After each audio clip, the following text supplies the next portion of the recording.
my dear students, good afternoon. Today I will teach you third part of the expansion of British power. बच्चों, आज हम आप लोगों को चैप्टर 2 का the expansion of British power का तीसरा पार्ट पढ़ाएंगे। पहले आप लोगों ने पढ़ा कि भारत इंडिया जो था वह ट्रेडिंग सेंटर माना जाता था। फिर आप लोगों ने पढ़ा कि जो है यहाँ पे कौन कौन सी यूरोपियन कंट्रीज आई।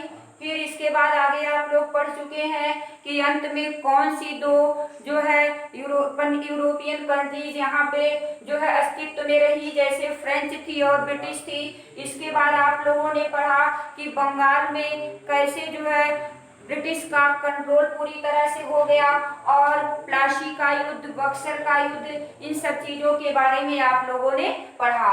अब आज हम आप लोगों को बताएंगे कि ग्रोथ ऑफ ब्रिटिश इन्फ्लुएंस, यानी अंग्रेजों का प्रभाव में, अंग्रेजों के प्रभाव में कैसे वृद्धि हुई। अब इस समय जब अंग्रेजों का पूरा आधिपत्य हो गया बंगाल पर और दूसरे राज्य रीजन पर, तो उस समय केवल दो पावरफुल स्टेट थे, रीजन थे, जिसमें एक मैसूर था और दूसरा था मराठा। यानी दो लोग यहाँ पे बहुत पावरफुल कंडीशन में थे और उन्हीं लोगों के साथ ब्रिटिश का युद्ध हुआ। अब इसमें सबसे पहले हमें जानेंगे एंग्लो मराठा वार्स के बारे में। जो अंग्रेज यानी ब्रिटिश और मैसूर के जो हैदर अली और टीपू सुल्तान थे, उनके मध्य में कितने युद्ध लड़े गए। अब ये जान लें कि मैसूर का उस समय वहां का नवाब कौन था, हैदर अली, और हैदर अली के बाद उनका पुत्र टीपू सुल्तान था। इसके बाद क्या हुआ कि जब मैसूर में एंग्लो मैसूर वार लड़ा गया, तो यह युद्ध जो है 4 बार लड़ा गया था, अंग्रेजों के मध्य में और टीपू सुल्तान के मध्य में। अंत में जो है टीपू सुल्तान की पराजय हुई, और उस समय जानते हो टीपू सुल्तान के रीजन में, उसके स्टेट में स्पाइस का ट्रेड किया जाता था, यानी मसाले का व्यापार किया जाता था। और जो टीपू सुल्तान था वह फेवर लेता था फ्रेंच कंपनी का, यानी फ्रेंच लोगों का फेवर लेता था, और इसलिए टीपू सुल्तान से बहुत ज्यादा दुश्मनी थी ब्रिटिश से। इसके बाद क्या हुआ कि जब टीपू सुल्तान पराजित हुआ, तो वह 4 मई 1799 में मारा गया, यानी उसकी मृत्यु हुई। अब इसके बाद क्या है, उसका जो दूसरा पावरफुल स्टेट था वह मराठाओं का था, मराठा थे। मराठाओं का जो हेड था वह पेशवा थे, उसके हेड जो थे वह पेशवा थे। इनके मध्य में भी ब्रिटिश और मराठाओं के मध्य में भी 4 युद्ध लड़े गए, और तीसरे युद्ध में मराठा पावर जो है वह बिल्कुल समाप्त हो गई, डिस्ट्रॉय हो गया। अब इसके बाद एक चीज और पढ़ेंगे कि सब्सट्राय अलायंस क्या था। सब्सट्राय अलायंस जो था यह इंट्रोड्यूस किया गया था जो है अंग्रेजों के द्वारा, और इसमें जो है उसने शर्त रखी थी कि जो है कोई भी वह यह जानता था, उसने यह देख लिया था कि यहाँ के जो शासक रहे वह आपस में ही, जो किंग थे, जो लोकल रूलर थे, वह आपस में लड़ा करते थे, और उसका फायदा उठा करके अंग्रेजों ने क्या किया कि यह जो है पॉलिसी नीति लागू कर दिया सब्सट्राय अलायंस का।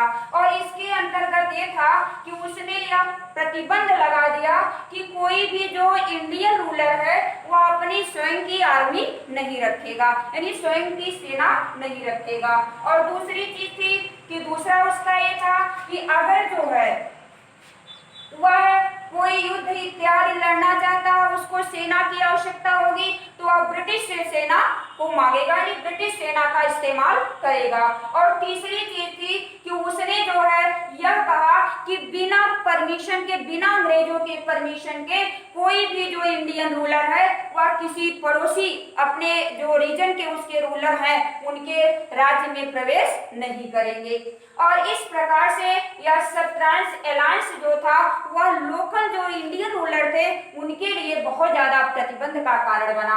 अब इसके बाद एक चीज और बता दें आप लोगों को कि doctrine of lapse, doctrine of lapse क्या था।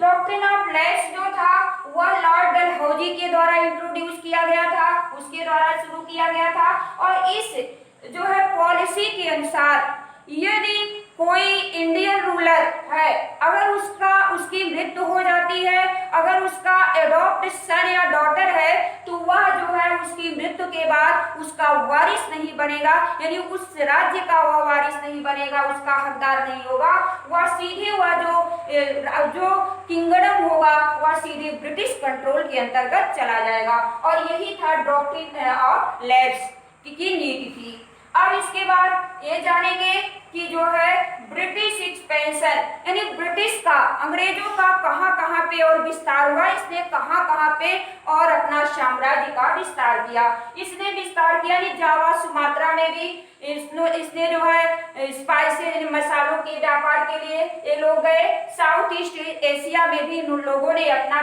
जो है आधिपत्य जमाया। अब इसके बाद उसी समय एक ऐसा स्टेट था, प्रांत था, वह था पंजाब। जो पंजाब था वह पूरी तरह से अंग्रेजों के गिरफ्त से स्वतंत्र था। और उस समय पंजाब के जो शासक थे, वहां के जो राजा थे, वह महाराजा रणजीत सिंह थे। महाराजा रणजीत सिंह का जो संबंध था अंग्रेजों से वह बड़ा फ्रेंडली था, और इसलिए जो है अंग्रेज उनको स्वतंत्र छोड़ेंगे।